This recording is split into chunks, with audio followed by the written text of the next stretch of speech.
You know, it wasn't that long ago that folks were grumbling that requiring seat belts in cars was commie socialist stuff.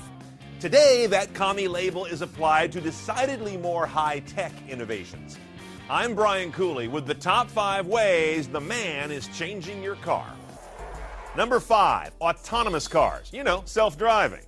Nevada and California recently forced the issue by making these legal. Now the feds are playing catch-up, likely to issue national rules by 2016. That's going to signal it's time to open the floodgates of investment in cars that take over 80% of the driving that you don't really want to do anyway.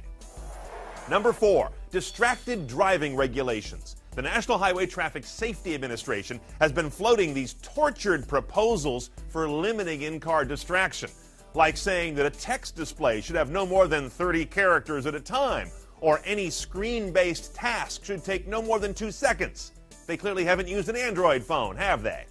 Whatever the specifics, this federal push will be what moves distracted driving to the same level of stigma as DUI.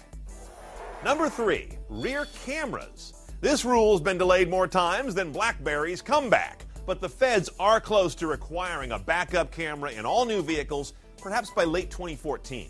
The car makers say it's going to jack up the price of a car too much, but most likely they don't want to lose the ability to make the rear camera a desirable option instead of a standard feature. Number 2 are black box data recorders. They're already in 90+% of late model cars, probably yours. Bet you didn't know that. But the feds will soon require them in all new cars sold. The gripe here is that the feds are going to require the black boxes, but the states control access to the data, and barely more than a dozen of them even have laws that address it.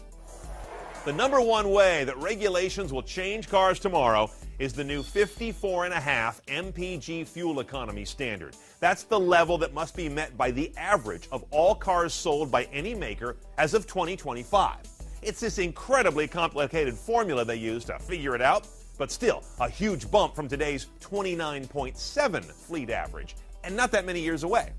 That means we're going to see 3-cylinder engines, turbos in almost everything, hybrids galore, cars that shut themselves off at a stop sign or red light, and electric cars on showroom lots, even if nobody wants to buy one.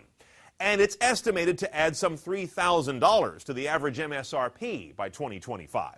No federal rule will change cars, or the cost of them, as much as this one. To stay on top of all the new innovations happening in cars, the one you have today and the one you'll buy tomorrow, check out our show at cnetoncars.com. I'm Brian Cooley. Thanks for watching.